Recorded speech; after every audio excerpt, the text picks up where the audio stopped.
Bismillahirrahmanirrahim.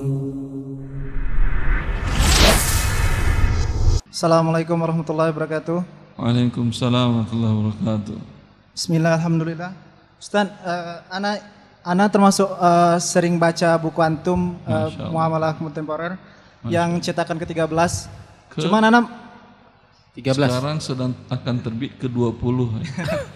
Ana penjualnya dulu, Ustaz. Masya Allah. Yang ana masih bingung, Ustaz, mengenai akad multi jasa, Ustaz.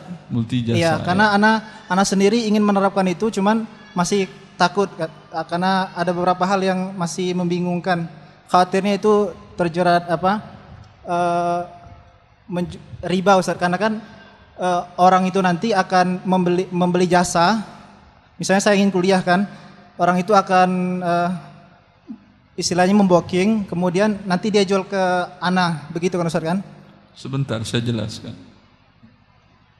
Kasus yang real yang pernah saya tanganin BMT Muhammadiyah di Yogyakarta. Di Yogyakarta, Universitas Muhammadiyah universitas favorit. Kemudian BMT-nya juga bukan BMT kecil. Mereka memiliki modal lebih dari 100 miliar. Ini yang BMT 100 miliar. Kemudian selama ini kegiatannya selain di pasar-pasar, ya, pembiayaan untuk para pedagang kecil, juga pembiayaan mahasiswa yang orang tuanya tidak mampu membayar uang kuliah dengan cara tunai. Apa yang mereka lakukan sebelum mereka meminta klarifikasi penjelasan secara akad syariahnya adalah mahasiswa yang tidak mampu datang ke BMT lalu diberikan uang oleh BMT. Nanti dibayar, ini sebentar, ini yang salahnya, jangan catat, ini yang salah. Kan saya katakan ini yang terjadi sebelum saya perbaiki. Ya, itu yang salah. Ya, jangan yang catat nanti. Yang salahnya selesai catat, ketika catat yang benarnya Anda sudah capek. Nah, Ustaz, jazakallahu khairan. Maka diberikan uang kepada mahasiswa untuk bayar uang kuliahnya. Nanti mahasiswa bayar berlebih dengan cara mencicil. Maka ini murni riba jahiliyah. Lalu mereka bertanya, bagaimana Ustaz yang halal? Yang halalnya Anda beli kursi ke universitas. Beli kursi, seat. Perkirakan, umpamanya kan Anda bisa sebelum semester awal semester masuk, sebulan atau 2 pekan sebelumnya Anda tanyakan pada mahasiswa yang ingin mendapat pembiayaan, silahkan mendaftar dahulu, isi formulir. Anda hanya sekedar untuk mengetahui, tapi tidak ada akad di sana. Anda hanya ingin mengetahui berapa orang, fakultas teknik berapa, kedokteran berapa, kemudian pertanian berapa, kemudian FK berapa, dan semua macam berapa yang tidak mampu membayar. Lalu Anda beli kursi itu sebelum masuk semester. Sebelum semester masuk, beli kursi ke pihak universitas. Untuk fakultas ini kami beli kursi seat umpamanya 8, ini 7, ini 10, ini 9, ini segala macam. Jelas? Setelah Anda beli, baru Anda tawarkan kepada mahasiswa-mahasiswa yang ingin membayar dengan cara mencicil. Sama ini kalau dalam umroh, Anda beli dulu ke travel, 1 seat atau 2 seat atau 3 seat. Nanti setelah menjadi milik Anda jual kepada orang yang mau beli itu dengan cara mencicil. Belinya ke travel. Sebentar. Sama juga umpamanya Anda beli tiket pesawat Garuda atau tiket bus ke Pekanbaru Padang. Setelah Anda pegang, Anda jual dengan cara mencicil, ini boleh. Karena yang Anda berikan kepada dia adalah jasa, bukan uang. Nah, Ustaz, cuman kendalanya di BMT atau pemodal, mereka khawatir rugi kalau membeli secara tunai Kalau kan? khawatir rugi, jangan pengen dapat untung Anda. Apakah bisa itu dengan akad BMT ke pihak umrohnya dengan akad khiyar Ustaz? Bisa, tapi tetap juga ada risiko. Yang namanya dagang ingin risiko. Bahkan Syekhul Islam Ibnu Taimiyah mengatakan para pedagang itu adalah para mukhatir. Mukhatir itu adalah orang yang penghadang risiko. Kalau enggak mau risiko jangan hidup.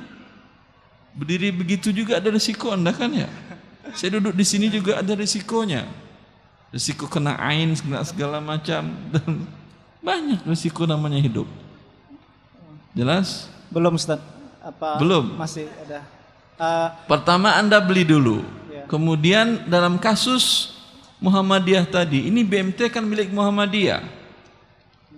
Paham? Paham. Maka mereka mengatakan siap kalau begitu Ustaz. Nggak boleh Sebentar dulu. Siap kalau begitu, cara mengurangi risiko bagaimana? Seperti yang tadi. Ini kan sudah beli tiket, beli seat. Ternyata untuk fakultas teknik kimia umpamanya yang laku cuma 7. Tadi sudah dibeli 10, pada sisa 3 kan ya. Sisa 3 dikembalikan ke kampus, minta uangnya lagi. Minta di awalnya khiyar syarat selama 1 bulan umpamanya.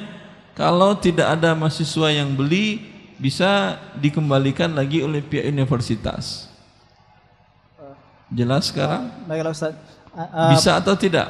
Ya bisa. Cuma Alhamdulillah. poin yang ingin saya tambahkan Ustaz mengenai pendapat Imam Syafi'i yang membolehkan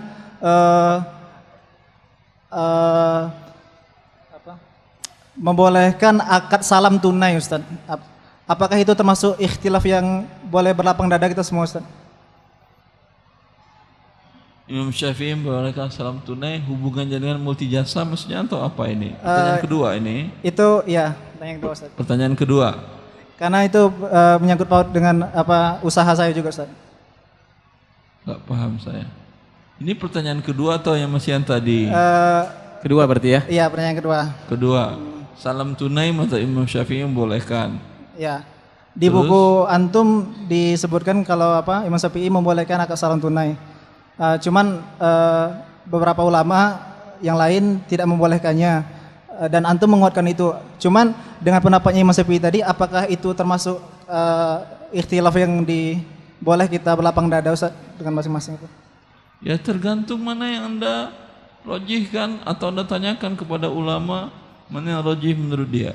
Tapi seorang orang awam tidak boleh pilih sendiri mazhab. Paham? Karena kalau masing-masing pilih-pilih mazhab, wah ini enak ini enak. Sehingga hadis yang terakhir yang dijelaskan dikeluarkan oleh Imam Nawawi dalam kitab Al-Arba'in Nawawiyah apa? La yu'minu ahadukum hatta takuna hawahu taba'an lima ji'tu bihi. Tidak beriman salah seorang kalian sampai hawa nafsunya mengikuti apa yang aku bawa. Jelas? Kalau seorang awam pilih ini dalam kasus ini mazhab ini yang enak, ini mazhab ini yang menguntungkan, ini yang cocok. Azan dulu. Maka Anda bukan ikut Allah lagi tapi ikut hawa nafsu. Jadi tetap harus nanya kepada Ustaz. Maka Anda tanya kepada Ustaz yang menurut Anda aman agamanya, mengerti syariat Allah dengan baik dan tidak mengikuti hawa, maka apa yang dia ucapkan dengar dan lakukan sehingga Anda selamat dari mengikuti hawa nafsu. Nah, insyaallah. Jazakallahu khairan. Barakallahu fikum. Baik, kita azan dulu sebentar Ustaz.